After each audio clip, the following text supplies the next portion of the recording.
இயேசுவில் பிரியமான சகோதர சகோதரிகளே, இந்தியாவின் திருத்தூதர், இந்தியாவின் பாதுகாவலர், நமது அன்பு பாதுகாவலர் புனித தோமையாரினுடைய அன்பு பிள்ளைகளே, உங்கள் அனைவரையும் வாழ்த்துவதில், உங்களுக்காக ஜெபிப்பதில் இந்த மாலை பொழுதில் பெருமகிழ்ச்சி கொள்ளுகிறேன். நாமும் ஒருவர் மற்றவருக்காக சிறப்பாக ஜெபித்து இறைவனுடைய ஆசிரை நம்முடைய பாதுகாவலர் புனித தோமையார் வழியாக நிறைவாக பெற்றுக்கொள்வோம். பார்ந்தவர்களே, தோமையாரின் பெயரால் நாம் இணைக்கப்பட்டிருக்கிறோம். இன்றைக்கு சென்னையில் புனித தோமையார் என்கின்ற சிந்தனை. சென்னையில் என்று பார்க்கின்ற பொழுது 2 வருஷத்துக்கு முன்னாடி மறை மாவட்டத்தால் இந்த சோஷியல் ஒர்க் படிக்கிறதுக்கு MSW அப்படிங்கிற ஒரு படிப்பு படிக்கிறதுக்கு சென்னைக்கு நான் அனுப்பப்பட்டேன். சரிதானா? லோயலா காலேஜ் சென்னையில் அங்கே போய் படித்து அங்கு தோமையாரினுடைய அந்த ஒரு இடங்கள், அவர் வாழ்ந்த இடங்களுக்கெல்லாம் செல்வதற்கான ஒரு வாய்ப்பை ஏற்படுத்தி கொண்டேன். போய் பார்த்து எங்கெங்கெல்லாம் நம்முடைய திருத்தூதர் யார் வழியாக நாம் கிறிஸ்தவர்களாக இருக்கிறோமோ அந்த இடங்களுக்கெல்லாம் போய் பார்த்தே ஆகணும், அந்த இடங்கள்லாம் போய் திருப்பலி வச்சே ஆகணும் அப்படிங்கிற ஒரு முனைப்போடு சென்று இடங்களை பார்த்தேன். சென்னை அப்படின்னு சொல்லும்போது புனித தோமையாருக்கு ஒரு 3 இடங்கள் மிக முக்கியமான இடங்கள். சரிதான்? யாரெல்லாம் சென்னையில் புனித தோமையாரினுடைய வாழ்ந்த இடங்கள், அதிலும் குறிப்பாக அங்கே இருக்கிற திருத்தலங்களுக்கெல்லாம் போயிருக்கிறீங்க? சும்மா கைத்துக்கும் பார்ப்போம், ஒவ்வொன்றாக வரிசைப்படுத்துகிறேன். மிக முக்கியமான ஒரு மானுமெண்ட் அப்படின்னு பார்த்தீங்கன்னா புனித சாந்தோம் அந்த ஆலயம், பேராலயம், புனித தோமையார் பசிலிக்கா. 2வது ஒரு பெரிய இடம் என்னது, அவருடைய தோமையாருடைய வாழ்க்கையில் உள்ள இடம் சென்னையில் அப்படின்னு பார்த்தீங்கன்னா சின்னமலை என்று சொல்லப்படுகிற ஒரு மலை, லிட்டில் மவுண்ட் அப்படின்னு சொல்லுவாங்க சென்னையில். அது அவருடைய குகை இருக்கிற ஒரு இடம். அவர் ஒரு நற்செய்தியை பறைசாற்றிட்டு இருக்கும் பொழுது அவர் ஒளிந்து கொண்ட ஒரு இடம் என்று அறியப்படுகிறது. அது சின்னமலை. 3வது மிக முக்கியமானது என்னது, பரங்கிமலை அப்படின்னு சொல்லப்படுற மற்றொரு இடம். அங்கே யாரெல்லாம் போயிருக்கிறீங்க? போலன்னா ஒரு டூர் போட்டுற வேண்டியதான். நம்ம ஊர்ல இருந்து ஒரு பேக்கேஜ் போட்டு எங்கெங்கெல்லாமோ போய் பார்க்கணுங்கிற கட்டாயம் கிடையாது. இயேசு வாழ்ந்த இடம் அங்கெல்லாம் போகணுன்னு, ஹோலி லேண்ட் அங்கெல்லாம் போகிறதுக்கு நிறைய பேருக்கு ஆசை இருக்கும். அதுக்கு முன்னாடி நம்ம பாதுகாவலர் வாழ்ந்த இடம் நம்ம பக்கத்தில் தான் இருக்குது அப்படிங்கும்போது அதையும் போய் பார்க்க போனோம் இல்லையா? இப்படி 3 இடங்கள். இந்த 3 இடத்தையும் வைத்து தான் இன்றைக்கு மறையுரை எல்லாரையும் அப்படி 3 இடத்துக்கும் கூட்டிகிட்டு போயிடலாம் அப்படின்னு நான் நினைக்கிறேன். அன்பார்ந்தவர்களே, இப்படி இந்த தோமையார் சென்னையில் எவ்வாறு என்று பார்க்கின்ற பொழுது 2 மலைகள், 2 இடம் நான் சொன்னதில் 2 இடங்கள் மலைகள், 1 கடல். அப்போ முதல் விஷயம் இன்றைக்கு பார்ந்தவர்களே, புனித தோமையார் மலையை அதிகமாக விரும்பிய ஒரு திருத்தூதர் அப்படின்னு பார்க்க முடியுது. நம்முடைய தோமையார் மட்டும் கிடையாது, நம்முடைய ஆண்டவர் இயேசு கிறிஸ்துவே மலை, அந்த மலை அனுபவம் மிகவும் முக்கியமான ஒன்று அப்படிங்கிறத அங்கே நமக்கு சுட்டி காட்டியிருக்காங்க. ஆண்டவர் இயேசு கிறிஸ்துவும் அவர் ஜெபிக்கின்ற பொழுது தனியாய் மலையில் சென்று ஜெபித்தார். அவர் தனிமையில் இரவு முழுவதும் தந்தையோடு மலையில் இருந்து அவர் ஜெபித்து கொண்டிருந்தார் என்று சொல்லப்படுகிறது இல்லையா? அப்போ மலைக்கென்று ஒரு சிறந்த அனுபவம் ஒன்று இருக்கிறது. திருவிவிலிய வரலாற்றிலும் மலை அப்படின்னு பார்த்தீங்கன்னா அது கடவுளினுடைய உறைவிடமாக இருப்பதை பார்க்க முடிகிறது. அப்படின்னா மோசேக்கு கடவுள் மலையில் தான் காட்சி கொடுக்கிறார். எரிகின்ற ஒரு முட்புதர் மலையில் காட்சி கொடுக்கிறார். அவர் இஸ்ரேல் மக்களை வழி நடத்துகின்ற பொழுது சீனாய் மலையில் தான் அவர் 10 கட்டளைகளை கொடுக்கிறார். இப்படி மலை இஸ்ரேல் மக்களினுடைய வாழ்க்கையில் மிக முக்கியமான ஒன்று. இன்றைக்கு இருக்கு இந்த வாசித்த மலை பொழிவுக்கும் சீனாய் மலைக்கும் என்ன தொடர்பு அப்படின்னு பார்த்தீங்கன்னா, புதிய மோசையாக ஆண்டவர் இயேசு கிறிஸ்துவை மத்தேயு நற்செய்தியாளர் உருவகப்படுத்துகிறார். அங்கும் மலையிலிருந்து கட்டளைகள் கொடுக்கப்பட்டன. இங்கும் இயேசு கிறிஸ்து மலையிலிருந்து புதிய கட்டளைகளை 5, 6, 7 மத்தேயு நற்செய்தியில் இந்த 3 அதிகாரமும் பார்த்தீங்கன்னா புதிய கட்டளைகள், புதிய மோசே புதிய கட்டளைகளை கொடுக்கிற ஒன்றாக மத்தேயு நற்செய்தியாளர் காண்பித்திருப்பார். அப்போ மலையிலிருந்து இறை பிரசன்னத்தை அங்கு கொடுக்கின்ற ஒன்றைத்தான் இன்றைய நாளிலே நாம் உணர முடிகிறது. மலை அந்த இடம் என்னத்தை உணர்த்துது அப்படின்னு பார்த்தீங்க அப்படின்னா, இறைவனினுடைய ஒரு இல்லிடமாக கருதப்படுகிறது.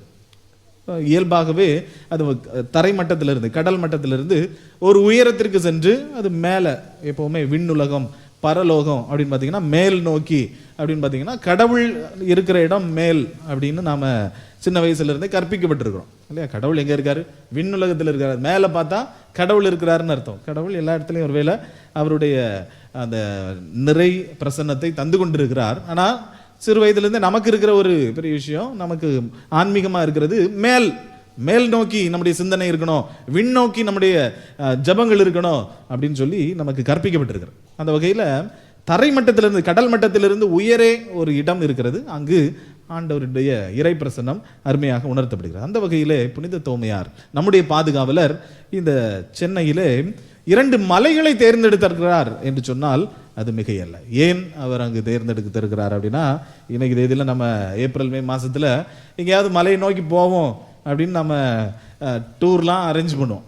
நாம் ஒருவேளை இப்படி நம்முடைய வசதிகளை பார்த்து மலையை நோக்கி சென்று கொண்டிருக்கலாம். ஆனால் புனித தோமையார் அவர் வாழ்ந்த அந்த காலத்தில் மலை இன்றைக்கு நமக்கு வச்சிருக்கிற மாதிரி படிக்கட்டுகளோடலாம் இருக்காது. இன்றைக்கி நம்ம கள்ளிக்குளம் பொத்தை இருக்குது, வள்ளியூரில் பார்த்தீங்கன்னா சாமியார் புத்தை, சூட்டு புத்தை அப்படின்னு ஒரு இடம் சொல்லுவாங்க.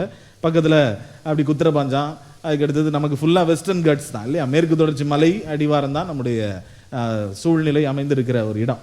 இங்கே கன்ஸ்ட்ரக்டாக இருக்கிற ஒரு மலை அப்படின்னு பார்த்தீங்கன்னா தோமையாருடைய காலத்தில் நிச்சயமாக கிடையாது. மாறாக ஒரு வனவிலங்குகள், காட்டு விலங்குகள் இருக்கிற ஒரு இடமாகத்தான் இருந்திருக்கும். ஒரு துன்பங்கள் நிறைந்த இடமாகத்தான் இருந்திருக்கும்.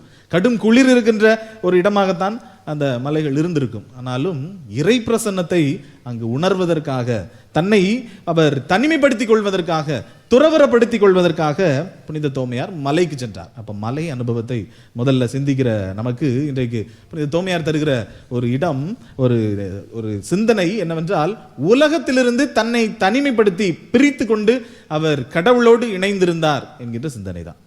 அதே தோமையாரினுடைய அந்த ஆன்மீகத்தை நாம் கொண்டு இருக்கணும் அப்படின்னா, முதல் விஷயம் உலக சிந்தனைகள்லேருந்து வெளியே வந்துடணும். மற்றவங்களை மாதிரி நாம் இல்லாமல் இந்த உலக பற்றுதல்களிலிருந்து விட்டுட்டு ஏதோ ஒன்று புதுசாக என்னால் செய்ய முடிகிறதா அப்படிங்கிறது தான் இன்றைக்கு முதல் சிந்தனை. அப்போ மலை அனுபவத்தை முதல்ல புனித தோமையாரின் வழியில் பின்பற்றுகிற நமக்கு முதல் சிந்தனையாக தோமையார் தர்ற ஒரு விஷயம் என்ன அப்படின்னு பார்த்தீங்கன்னா, தனிமைப்படுத்திய ஒரு ஆன்மீகம்.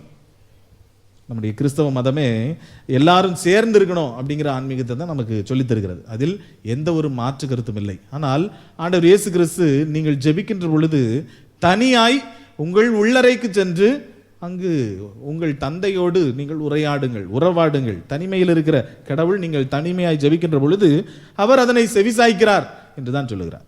புனித தோமையாரை பின்பற்றுகிற நமக்கு இன்னும் ஒரு படி அவர் நம்ம எடுத்து வைக்க அன்போடு அழைக்கிறார். அதுதான் இந்த மலை அனுபவம். மலை அனுபவத்தை சரி அப்போ வாங்க ஃபாதர் எல்லாரும் மலைக்கு போயிடுவோம் அப்படின்னு சொல்ல வரல. அதை இன்னும் ஒரு படி, நான் தனியாக எனக்கும் கடவுளுக்கும், எனக்கும் நம்முடைய பாதுகாவலர் தோமையாருக்கும் என்ன ஒரு உறவை ஏற்படுத்தி கொண்டேன் அப்படிங்கிற ஒரு கேள்வியை இன்றைக்கு நான் உங்கள் முன்னாடி நிலையில் வைக்கிறேன். அப்படி நாம் ஒரு படி நாம் எடுத்து வச்சுட்டோம், ஒரு அரை மணி நேரமாவது நாம் சென்று ஜெபம் பண்ணிட்டோம் அப்படின்னா நமக்கு கிடைத்து விட்டது. நம்முடைய குடும்பம் இந்த ஒரு தனிமையான ஒரு ஜெபத்தை செய்து விட்டது என்று சொன்னால் அந்த குடும்பம் ஆசீர்வாதத்தை அபரிவிதமாக பெற்றுக்கொள்கிறது. அப்படிங்கிறது இன்றைக்கு உங்களுக்கு நான் வைத்துக் கொள்ளுகிற ஒரு கேள்வி அன்பார்ந்தவர்களே. அப்போ இதுதான் எனது மற்ற மக்களை விட ஒரு படி உயர்வாக இருத்தல், ஒரு படி உயர்வா. புனித தோமையார் அவருடைய ஆன்மீகத்தில் மற்றவர்களை விட ஒரு படி ஆன்மீகத்துக்கு நான் இந்த விஷயத்தை செய்கிறேன். ஒருவேளை அது ஜெபிக்கிறதா இருக்கலாம், இல்லைனா உதவி செய்கிறதா இருக்கலாம். இயேசு கிறிஸ்து ரொம்ப விரும்புகிற ஒரு விஷயம் அதுதான். ஜெபிக்கவும் செய்யணும். ஒரு கை நமக்கு ஜெபிக்கிறதுக்கும் தெரிஞ்சிருக்கணும், பைபிள் தூக்கிட்டு வர்றதுக்கான ஒரு அந்த ஆன்மீகமும் தெரிஞ்சிருக்கணும். இன்னொரு கை பிறருக்கு உதவி செய்கிறதுக்கும் தெரிஞ்சிருக்கணும் இல்லையா. எப்போவுமே ஒரு ஆயர் அழகாக சொல்லுவார், கிறிஸ்தவர்களுக்கு 2 கையிலையும் 2 விஷயம் இருக்கணும். ஒரு கையில் பைபிள் இருக்கணும், இன்னொரு கையில் என்ன இருக்கணும்? செல்ஃபோனா? ஆமாம், நியூஸ் பேப்பர் இருக்கணும் அப்படின்னு அந்த ஆயர் அழகாக சொல்வார். ஏன்னா இந்த உலகம் தெரிஞ்சிருக்கணும், உலகத்தில் உள்ள விஷயங்களுக்கு, உலகத்து மக்களுக்கு, தேவையில் இருப்பவர்களுக்கு உதவி செய்யணும் அப்படிங்கிறதுக்காக அந்த ஆயர் சொல்வார். அப்போது இன்றைக்கு மலை அனுபவம், அந்த மலை அனுபவத்திலிருந்து நாம் என்ன இன்டர்பிரட் பண்ணியிருக்கிறோம் அப்படின்னா, தனிமைப்படுத்துகிற ஒரு ஆன்மீகம் புனித தோமையார் இடத்துல இருந்துச்சு. இன்றைக்கு ஆண்டவர் முன்னிலையில் நான் தனிமைப்படுத்தி இந்த விஷயத்தை நான் செஞ்சுருக்கிறேன் அப்படின்னு நம்ம எதை செய்கிறோம்? ஒரு இன்டர்வியூக்கு போனாலும் அங்கே எல்லாரும் ஒரே மாதிரி, ஒரே கேள்விக்கு ஒரே மாதிரியான பதில் சொன்னீங்கன்னா தேர்ந்தெடுக்கிறது ரொம்ப கடினம் இல்லையா. ஆனால் யார் ஒருத்தர் அவுட் பெர்ஃபார்ம் பண்ணுவாங்க, யாராவது ஒருத்தர் தான் எக்ஸ்ட்ரா பெர்ஃபார்மன்ஸு, இல்லைனா ஏதாவது ஒரு சில விஷயங்களை எக்ஸ்ட்ரா தெரிஞ்சு வச்சுருப்பான், அந்த ஆளுக்கு தான் அந்த போஸ்டிங் சில நேரங்களில் கிடைக்கும் இல்லையா. கடவுள் அப்படி உங்களெல்லாம் இன்டர்வியூ வச்சு போட்டி வச்சு அப்படி பார்க்குற கடவுள் கிடையாது. ஆனாலும் நம்முடைய முயற்சிகளை நிச்சயம் அவர் கண்ணோக்குகிறார் அப்படிங்கிறது திருவிவிலியத்திலே நாம் பார்க்கின்ற ஒன்று. ஆண்டவரிடத்துல ஒரு கண்ணு தெரியாத ஒருவர், ஆண்டவரே தாவீதின் மகனே என் பாவி என் மீது இறங்கும் அப்படின்னு ஒருத்தன் கத்திக்கிட்டே இருக்கான் கூட்டத்தில். அவனுக்கு தெரியும் கூட்டத்தில் இவ்வளோ பேர் போயிட்டு இருக்கும்போது நம்ம சத்தம்லாம் கேட்காது அப்படிங்கிறது தெரிஞ்சிருக்கும். அங்கே கூட்டத்தில் இருக்கிறவங்களே அதட்டுறாங்க, யோ சத்தம் பண்ணாமல் கிடையாது, நீ உங்களுக்கு ஒரு வேலையே கிடையாது அப்படின்னு சொல்லி அதட்டுறாங்க. ஆனாலும் அவருடைய முயற்சி, கத்துகிறார், கடவுள் காதுக்கு எட்டுகிற அளவிற்கு அவருடைய முயற்சி இருந்தது. அதனால் அவர் ஆசி பெற்றார். அந்த அந்த புறவினத்து கைம்பெண் ஒருவர், அவர் ஆண்டவரிடத்தில் விவாதத்தையே செய்கிறார். ஆண்டவரே, நாய்களுக்கு போடக்கூடாது பிள்ளைகளுக்குரிய உணவு அப்படின்னு இயேசு கிறிஸ்துவை சொல்றார். ஆனால் மேஜையிலிருந்து வருகிற அந்த துண்டுகள்ல இருந்து நாய்க்குட்டிகளும் தின்னுமே. இந்த மாதிரி ஒரு விசுவாசத்தை யூத மக்கள், யூத பையில உங்கள்கிட்ட கூட கிடையாதுல அப்படின்னு சொல்லி என்ன செஞ்சிடறாரு ஆண்டவர். அங்கு ஒரு பெரிய அற்புதத்தை அந்த பிள்ளைக்கும் செய்யறத பார்க்க முடியுது. அப்போ முயற்சிகளை காண்கின்ற கடவுள் நம்முடைய கடவுள். தோமையாரின் இந்த முயற்சி, அவர் ஏற்கனவே இந்தியாவுக்கு வந்ததே ஒரு பெருமுயற்சி, மற்றவர்களை விட கூடுதல் பயணம் செய்து கூடுதலாக அவர் இந்தியாவை தேர்ந்தெடுத்தார். இங்கும் வந்து அவருடைய ஆன்மீகம் ஒரு மலையில் அமைந்திருந்தது என்று சொன்னால், நமக்கும் இந்த பாதுகாவலரினுடைய இந்த ஒரு பண்பு நம்மில் இன்றைக்கு இருக்க வேண்டும். கூடுதலாக ஒரு விஷயத்தை நாம இன்றைக்கு கற்றுக்கொள்ளுகிறோமா என்பதை சிந்தித்து பார்ப்போம். மறந்தவர்களே, இது முதலில் நம்முடைய உள்ளத்திலே பதித்து வைப்போம். இரண்டாவது, புனித தோமையாரினுடைய பிள்ளைகள் இன்றைக்குமே அச்சம், பயம் அதெல்லாம் இருக்கவே கூடாது. இப்போ புனித தோமையாரினுடைய பிள்ளைகளுக்கு எந்த சூழ்நிலையிலும் அச்சங்கள் இருக்கக்கூடாது, பயம் இருக்கக்கூடாது அப்படிங்கிறது தான் ரெண்டாவது விஷயம். என்ன அப்படின்னு பார்த்தீங்கன்னா, நம்ம ஆள் தோமையார் பார்த்தீங்கன்னா ஒரு பெரிய தக் லைஃப் பண்ணுவார். என்னெல்லாம் பண்ணியிருக்கிறார் அவருடைய வாழ்க்கையில் பார்த்தீங்கன்னா, முதல்ல ஆண்டவருடைய திருத்தூதர்கள் எல்லாரும் ரொம்ப பயந்தாங்கொழிகளாக இருக்கிற ஒரு சூழ்நிலை. ஏன்னா 12 பேர் சேர்ந்து ஒரு பெரிய சாம்ராஜ்யத்தை எதிர்க்கணும். முதல்ல யூதர்களினுடைய சாம்ராஜ்யத்தை எதிர்க்கணும், அதை தாண்டி ரோமையர்களினுடைய சாம்ராஜ்யத்தையும் எதிர்க்கணும் அப்படின்னு சொல்லி அவங்க எல்லாரும் பின்பற்றிட்டே இருக்கிறாங்க. என்னைக்காவது ஒரு நாள் ஆண்டவர் தன்னுடைய வீரத்தை காட்டுவார், வானத்திலிருந்து வான தூதர்களை வர வச்சு எல்லாரையும் அடிச்சு நொறுக்கிடுவார் அப்படிங்கிறது தான் 12 பேரும் சுத்திக்கிட்டே இருக்கிறாங்க.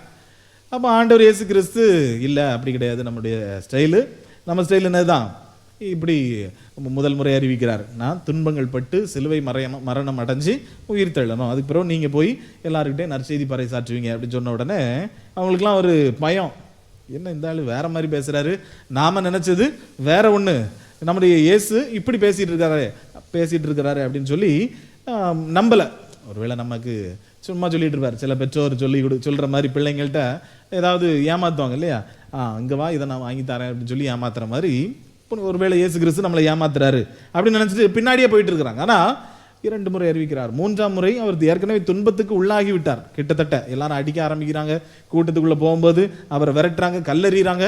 இப்படிப்பட்ட ஒரு சூழ்நிலையை பார்த்த உடனே இயேசு சொல்றாரு, வாங்க போவோம், யூதேயாவுக்கு போவோம், எருசலேமுக்கு போவோம் அப்படின்னு சொன்ன உடனே, ஆண்டவர் உமருக்கு என்ன பைத்தியமா பிடித்திருக்கிறது, ஏற்கனவே அவங்க துன்புறுத்திக்கிட்டு இருக்கிறாங்க, இந்த நேரத்தில் அங்கே போறீங்களே அப்படின்னு மற்ற திருத்தூதர்கள் சொல்லும் பொழுது புனித தோமையார் தான் முறை தைரியமா என்ன சொல்றாரு, வாருங்கள் நாமும் செல்வோம் அவரோடு இறப்போம், இதுக்கு தானே நம்ம அழைக்கப்பட்டு இருக்கிறோம், ஆண்டவர் நம்மை தேர்ந்தெடுத்தது இதற்கு தானே என்று சொல்லி முதல்ல தன்னுடைய தைரியத்தை மிக அழகாக காண்பிக்கிறார். இரண்டாவது பார்த்தீங்க அப்படின்னா, உயிர் தெழுந்தாச்சு ஆண்டவர் இயேசு கிறிஸ்து.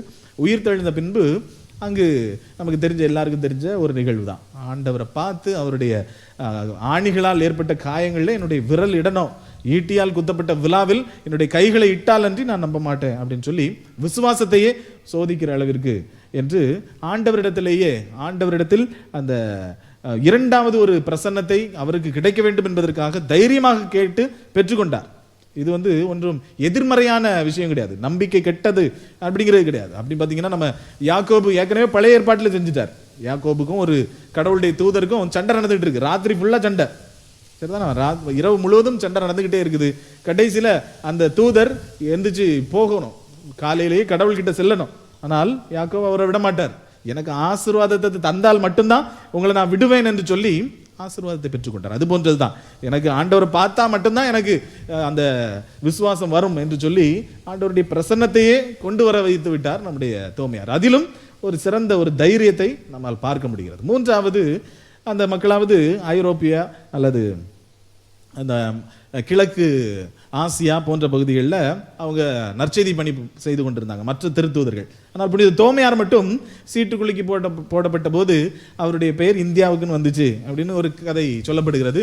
அவர் போகமாட்டேன்னு சொன்னார், திரும்ப கடவுள் அவருக்கு கனவில் உணர்த்தினார், எனவே அவர் இந்தியாவிற்கு வந்தார் என்று சொல்லப்படுகிறது. மொழி தெரியாத, இனம் தெரியாத ஒரு ஊரா நம்முடைய ஊர் நிச்சயமா இருந்திருக்கும்.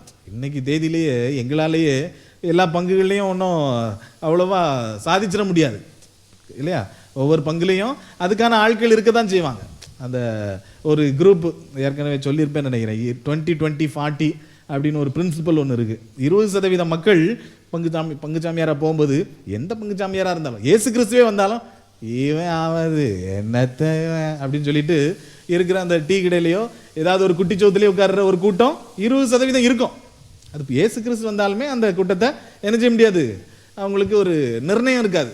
பாவம், குறப்பிரசவத்தில் ஒரு வேளை அப்படி ஏதாவது இருந்திருக்கலாம். அப்படி ஒரு 20% இருக்கும். இன்னொரு 20% சாமியாரை கடவுளாக பார்ப்பாங்க. அதுவும் தவறு தான். சாமியாரை கடவுளாலாம் பார்க்காதீங்க, சாமியாரை சாமியாராக பாருங்க. அப்போ 20% அருட்தந்தையர்கள் என்ன செஞ்சாலும் வெரி குட் அப்படின்னு சொல்லி கூடவே இருப்பாங்க. இன்னொரு 60% என்னது, பொதுமக்கள். அவங்க அருட்தந்தையினுடைய அவருடைய வாழ்வியலை வைத்து அவரோடு பணிக்கு இணைவார்கள் அப்படின்னு ஒரு ஸ்டாட்டிஸ்டிக்ஸ் இருக்கு. அப்போ அந்த வகையில் புனித தோமையார் வாழ்ந்த காலத்தில் 100% இயேசுனா யாருன்னே தெரியாத ஒரு கூட்டம். திடீர்னு போய் இயேசு கிறிஸ்துவா, யார் அது, எங்கிட்ட வந்து சொல்றீங்க, இப்படி நிறைய கேள்விகள் இருந்திருக்கும். இதெல்லாம் தாண்டி எல்லாரையும் அரவணைச்சு அவங்களுக்கு பணிகள் செய்து ஒரு புனிதர் இன்றைக்கு இந்தியாவினுடைய பாதுகாவலராக உயர்ந்திருக்கிறார் என்றால் நம்முடைய பாதுகாவலர் தான். அவருடைய அந்த தைரியம் மிக பெரியது என்று சொல்வதற்காக இதனை சொல்லுகிறேன். அப்படிப்பட்ட ஒரு தைரியசாலி தான் நம்முடைய பாதுகாவலர். அவருடைய வாழ்க்கையிலும் அதன் பிறகும் எத்தனையோ மக்களை எதிர்த்து தனி ஆளாக நின்று அந்த மலைகளிலே அவர் போதித்திருக்கிறார். தனி ஆளாக அவ்வளவு பேரை எதிர்த்திருக்கிறார். ஒரு நல்ல நிகழ்வு நமக்கு தெரியும் இல்லையா? அவருடைய அரண்மனை கட்டுறதுக்குன்னு அவருக்கு கொடுக்கப்பட்ட ஒரு தொகை, ஆனால் அவர் அதை கெட்டாம ஏழை எளிய மக்களுக்கு பிரித்து கொடுத்துட்டார். என்ன அப்படின்னு கேட்கும்போது, அந்த கதை உங்களுக்கு தெரியுமா? ஆமாம், தெரியாத ஆட்களுக்கு போய் சொல்லி கொடுத்துட்றோம். அப்போ அப்படி அந்த அரசரையே எதிர்த்து நிற்கிற அரசருக்கே ஒரு வித்தியாசமான முறையில் பாடம் புகட்டுகின்ற ஒரு புனிதர் நம்முடைய தோமையார் என்பார்கள். அவரிடத்திலிருந்து இன்றைக்கு என்ன தைரியத்தை நாம் பெற்றிருக்கிறோம், அவரிடத்தில் இருந்து நம்முடைய வாழ்க்கையை எதிர்கொள்வதற்கான என்ன தைரியங்கள் நமக்கு இன்றைக்கு இருக்கிறது என்பதை சிந்தித்து பார்க்க நாம் அழைக்கப்படுகிறோம். படிக்கிற வயசுலேருந்தே அந்த தைரியத்தை நம்முடைய பிள்ளைகளுக்கு ஊட்டணும். வெற்றி அது மட்டும் கிடையாது, தோல்வியையும் எதிர்கொள்ளுகிறது தான் உண்மையான தைரியம். வெற்றியை மட்டும் எதிர்கொள்வது அப்படிங்கிறது தைரியம் கிடையாது, அது வந்து ஒரு போதை. தோல்வியையும் எதிர்கொள்வதற்கு ஒரு ஆற்றல் இருக்கிறதா நம்முடைய பிள்ளைகளுக்கு, அதுதான் தைரியம். சிலர் வீட்டிலலாம் அதுலலாம் நீ போண்டா, ஏன்னா அதுலலாம் நீ தோத்துருவ, அதனால நீ போய் ஜாயின் பண்ணலாம் தேவையில்லை, நீ போய் பார்ட்டிசிபேட் பண்ணக்கூடாது அப்படிங்கிறத சொல்லி கொடுக்காங்க. தோத்தாலும் பரவாயில்ல, போய் பார்ட்டிசிபேட் பண்ணணும், பங்கேற்கணும் அப்படிங்கிறத நம்ம பிள்ளைங்களுக்கு சொல்லிக் கொடுக்கணும். அப்படின்னா தான் அந்த எஸ்கேபிசம் அப்படின்னு சைக்காலஜியில் ஒன்று உண்டு அன்பார்ந்தவர்களே. ஏதாவது எந்த விஷயத்தையும் பார்த்து அப்படி ஓடிடக்கூடாது. நான் வரேன், எதிர்த்து நான் என்னால் முடியும் அப்படின்னு எல்லா விஷயத்துலையும் நிற்கிற ஒரு பண்புகளை நம்முடைய பிள்ளைங்களுக்கு சொல்லிக் கொடுங்க சின்ன வயசுலேருந்து. இப்போ சொல்லிக் கொடுத்தா தான் நாளைக்கு உலகம் அவங்கள ஒரு மேடையில் கொண்டு நிறுத்தம். அப்போது இந்த விஷயங்கள்லாம் தேவைப்படும். வெற்றி தோல்வி ஏற்கிற மனப்பான்மை, உறவுகளுக்குள்ள சிக்கல், இது எல்லாருக்கும் வந்துகிட்டே தான் இருக்கும். வாழ்க்கையினுடைய ஓட்டத்தில் எல்லாருக்கும் வந்து கொண்டே இருக்கும். இதெல்லாம் எதிர்கொள்ளுகிற ஒரு தைரியம் நம்முடைய பிள்ளைகளுக்கு நாம் கொடுத்திருக்கிறோமா என்பதை இன்றைக்கு இரண்டாவதாக சிந்தித்து பார்ப்போம் என்பார்களே. படிக்கிற பாடங்கள் எல்லாரும், ஏன் இந்த கோர்ஸ் எடுத்திருக்க, என் ஃப்ரெண்டு எடுத்தான் அதனால நானும் எடுத்திருக்கிறேன். ஏன் இந்த 11th இந்த குரூப் எடுத்தீங்க, என் ஃப்ரெண்டு அவா இதுதான் எடுக்க சொன்னான் அப்படின்னு நம்முடைய பிள்ளைங்க ஒரு போயிட்டே இருக்கிறாங்க. தைரியமா இதுதான் எனக்கு வேணும் என்னுடைய வாழ்க்கையில் என்று ஒரு முடிவெடுக்கிற பிள்ளைகளா நம்முடைய பிள்ளைகளை உருவாக்கி இருக்கிறோமா? அதில் நம்ம பகுதியில் பார்த்தீங்கன்னா நிறைய ஆயில் ஃபீல்டு மோகம் நிறையா இருக்கும் இல்லையா? ஆயில் ஃபீல்டு என்ன படிக்கிற, நான் படிச்சுட்டு எங்கள் மாமா ஒருத்தர் இருக்கிறாரு ஆயில் ஃபீல்டில், கத்தாரில் இருக்கார், அபுதாபியில் இருக்கார், அங்கே நான் போயிடுவேன்.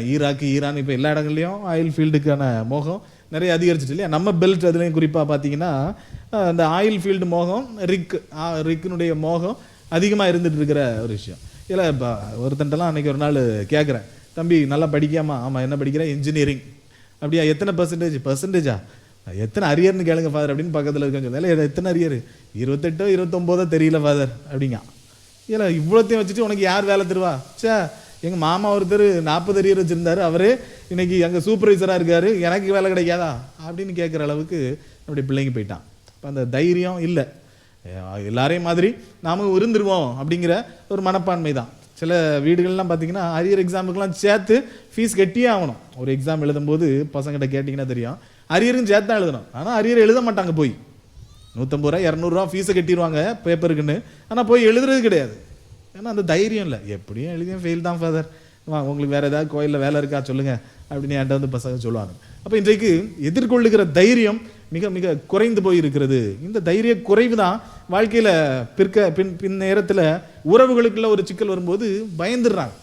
ஒரு பிஸ்னஸ்லேயே எதுலேயே ஒரு விஷயத்தில் அவங்களுக்குன்னு ஒரு இறங்கு முகம் வருகின்ற பொழுது அசந்து விடுகிறார்கள்.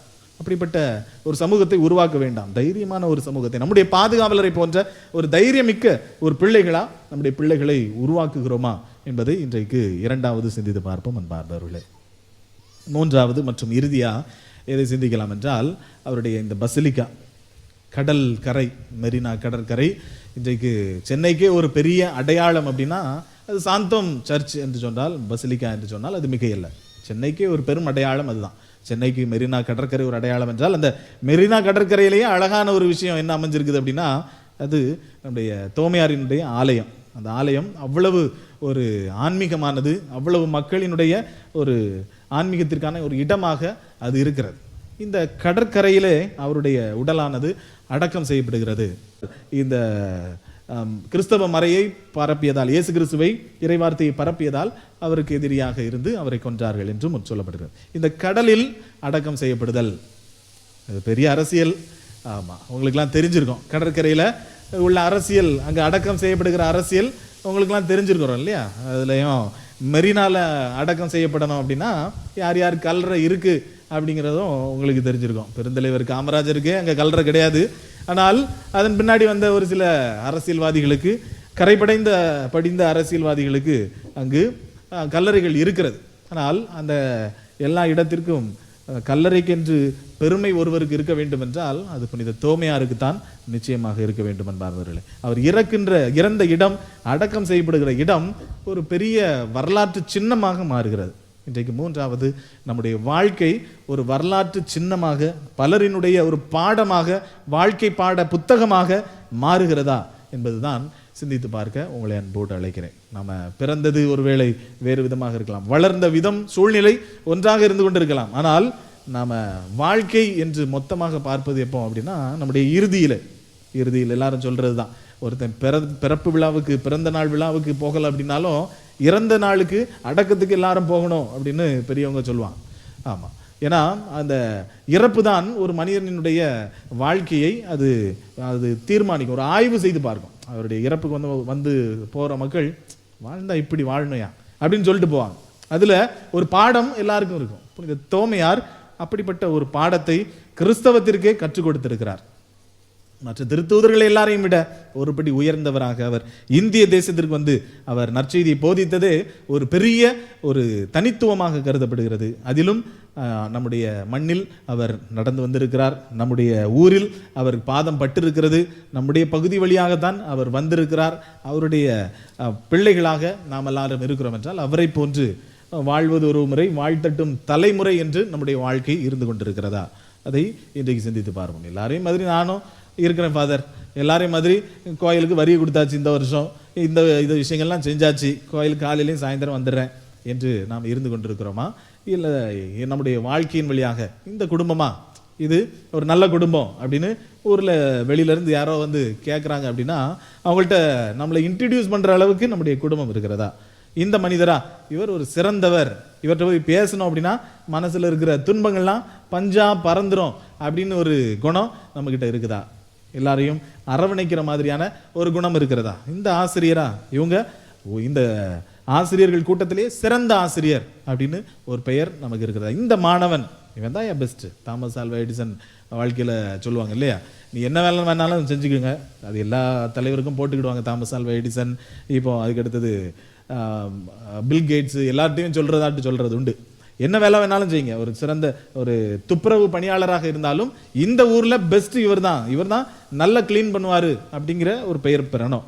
அதுதான் இன்றைக்கு இந்த ஊர்ல நான் தான் சிறந்த கிறிஸ்தவன் அப்படிங்கிற ஒரு வாழ்க்கையை வாழ்ந்துட்டு இருக்கிறேனா, இந்த ஊர்ல என்னுடைய பகுதியில் நான் தான் ஒரு சிறந்த தந்தை, நான் தான் சிறந்த தாய், நான் தான் சிறந்த மகன் மகள் அப்படிங்கிற ஒரு பெயரை என்னால் பெற்றுக்கொள்ள முடிகிறது என்றால் நீங்கள் தோமையாரினுடைய பிள்ளைகளாக இருக்கிறீர்கள். அதற்கான ஒரு வரத்தை வேண்டுவோம்.